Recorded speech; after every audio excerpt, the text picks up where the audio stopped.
5, 4, 3, 2, 1, 0.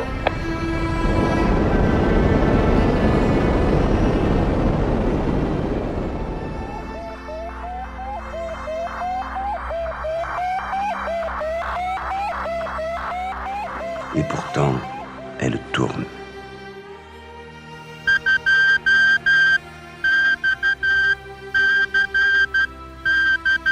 The satellite is rising over the horizon. Bonjour Jean-Pierre. Bonjour Anne. À la fin de la dernière émission, tu nous as annoncé la naissance de Telstar. Alors, est-ce que tu pourrais nous en dire un peu plus sur ce beau bébé ? Ce beau bébé, je crois l'avoir dit la dernière fois, ce beau bébé a donné lieu à des discussions pas possibles au niveau américain en particulier, entre la NASA et puis à l'époque, c'était le président Kennedy qui était là, sur qu'est-ce qu'on va faire dans ce satellite, qu'est-ce qu'on va mettre, où va-t-on le mettre ? Question qui interrogeait pas mal. D'abord, on ne pouvait pas mettre trop de choses parce que les lanceurs à l'époque n'avaient pas la puissance qu'ils ont actuellement. Et ils sont arrivés à un accord d'un satellite qu'ils ont appelé Telstar, parce que c'était vraiment une star, même si l'étymologie de Telstar peut représenter autre chose, mais c'est devenu une star absolument phénoménale. Un conte de fées. Ces termes ne pourraient-ils pas s'appliquer à cette prodigieuse aventure des temps modernes à laquelle les satellites de télécommunications nous ont fait participer ? Telstar 1 réussit la première liaison de télévision entre l'ancien et le nouveau monde. Il a été lancé le 10 juillet 1962 et il faut savoir que le 10 juillet 1962, quand il est passé au-dessus de la France, France et Grande-Bretagne, on a vu la télévision en direct. Attention, je dis bien la télévision. The following day, Telstar brings a voice and a face from France to the television sets of the United States. La chansonnette. The next Telstar pass, we receive the dry understatement of our English cousins. On l'a vu passer ? On n'a pas vu passer le satellite, mais lui nous a dit... On a entendu ceux qui l'émettaient, on a vu les images qui transmettaient. Et la télévision en direct, il y avait une émission qui se faisait aux États-Unis, qui était envoyée sur Telstar et qui était récupérée au sol.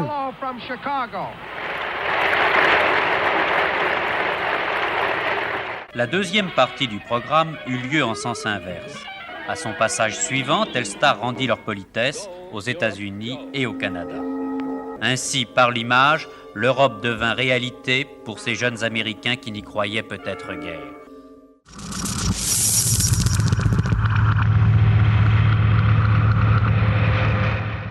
Et là, bien évidemment, Telstar a eu lieu. Et savez-vous qui l'a financé, même si les gouvernements ont été impliqués ? Eh bien, je vais te dire, Telstar a été financé à plus de 80% par des fonds privés. Je parle bien de fonds privés.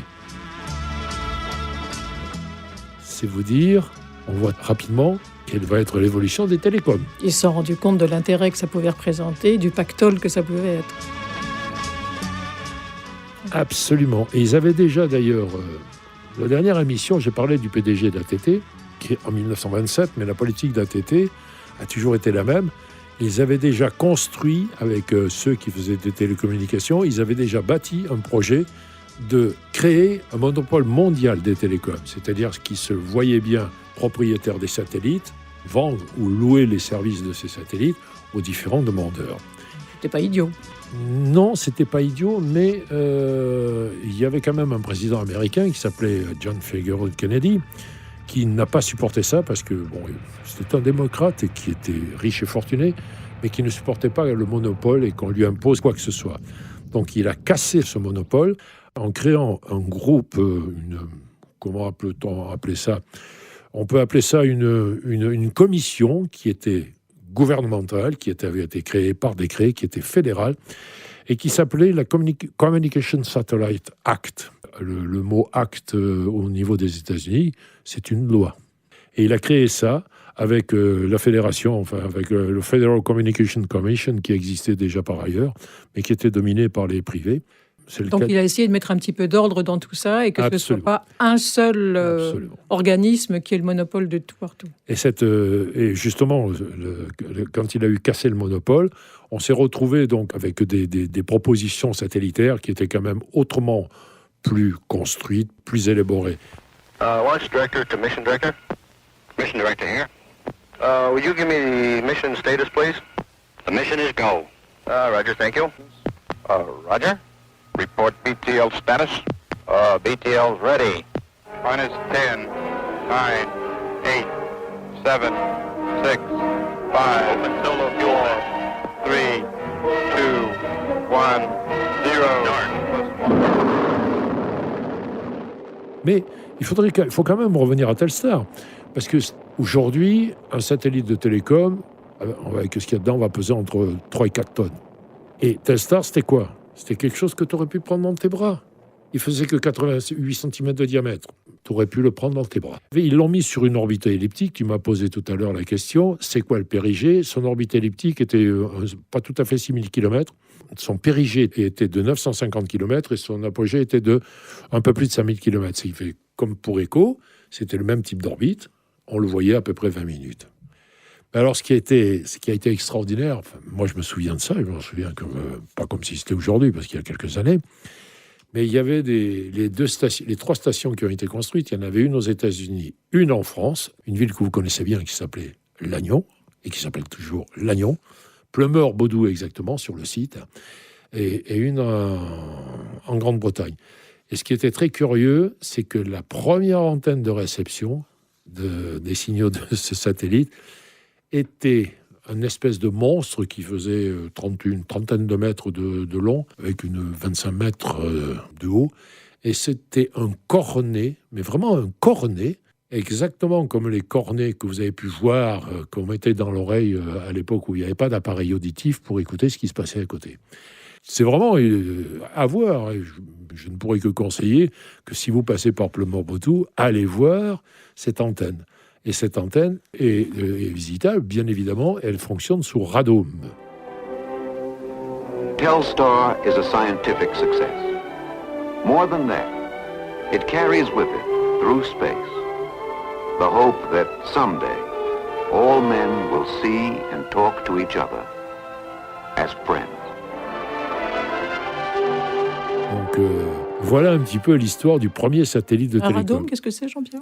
Un radome, c'est une tente que l'on met au-dessus, qui est en général de semi-sphérique, et qui protège contre la pluie, qui protège contre les vents, sauf quand ils sont trop forts, auquel cas le radome, il s'envole. Mais voilà un petit peu comment ça va. Alors, ce qu'il faut savoir aussi, c'est que tout à l'heure, on parlait des voies d'émission et des voies de réception. Ce satellite comportait 6 voies en émission. C'est dire, ce qui était très rare pour ces 77 kilos. Bon, il avait 9 voies de réception. Alors, pourquoi plus de voies de réception? Parce que il y a ce qu'on appelle des voies commerciales en réception, c'est-à-dire le téléphone, la télévision ou autres images. Mais il y a aussi le satellite lui-même, il est télécommandé. Il faut le faire vivre. Hein. Il faut bouger sa position, il faut réalimenter. Donc, voilà un petit peu notre ami Telstar qui a été le père des satellites de télécommunication et de leur évolution. Alors, contrairement au ballon ECHO, qui n'était que des miroirs, lui, c'était un véritable satellite actif. C'est-à-dire qu'il recevait des informations par ce qu'on appelle une fréquence porteuse. En fait, il recevait tous ces signaux, il les recevait dans un gros tuyau, comme les câbles électriques qu'on a chez nous, avec plusieurs conducteurs. À l'intérieur de ce gros tuyau, il y avait tout. Il y avait la télévision, il y avait le téléphone, il y avait les informations pour le satellite, les télécommandes et tout ça. Et c'est au travers de ce gros tuyau donc que transitaient les informations. Ce qui est très, très amusant, c'est que on est capable, à l'époque, on a été capable de séparer très précisément les différentes informations données, comme on sépare les différents câbles électriques que l'on a dans notre maison pour aller les amener sur le panneau de disjoncteur. Ce n'était pas autre chose. Hein. Telstar, il y avait un gros tuyau, il y avait des trucs qui arrivaient au sol dans le gros tuyau, et on était capable de sortir chaque information et de les placer au bon endroit. Voilà un petit peu ce qu'a été Telstar. Hein. D'ailleurs, ce qui est amusant avec Telstar, c'est dire le succès qu'a eu ce satellite. Quand il a été lancé, il y a eu une chanson. Tout d'abord, une œuvre musicale qui a été titrée Telstar, qui était une comédie musicale, mais qui parlait uniquement satellite.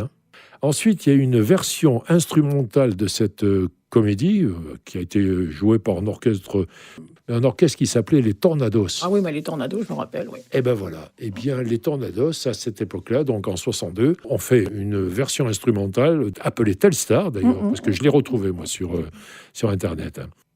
L'autre anecdote, c'est qu'il y a une chanson en français qui s'appelle Telstar. Est-ce que tu sais par qui elle a été chantée ? Bah oui, parce que j'étais amoureuse des compagnons de la chanson, moi, à l'époque. Eh oui, et voilà. Plus haut que les oiseaux, un astre brille dans le ciel. Et dans une ronde autour du monde, c'est une étoile en plein jour, une étoile d'amour. Mais il y avait une autre personne qui le chantait aussi. C'était Colette de Réal. Et il y a probablement très très peu de nos auditeurs qui connaissent Colette de Réal, qui était actrice et chanteuse en même temps. Tu t'en souviens ?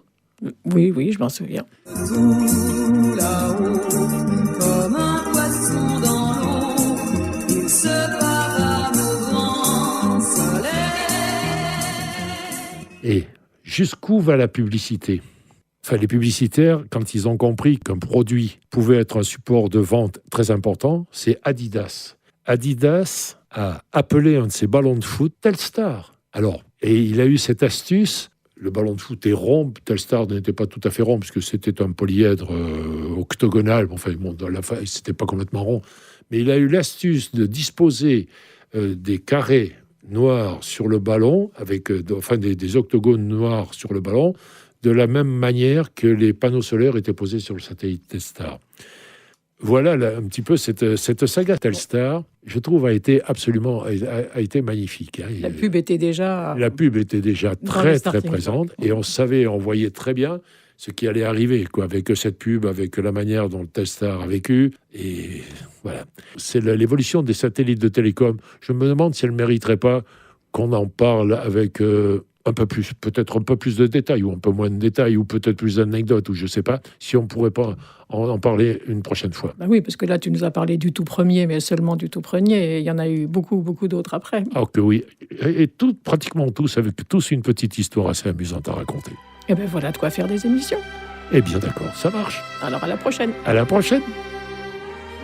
Bientôt peut-être sera-t-il possible de transmettre des images d'un point quelconque de notre globe.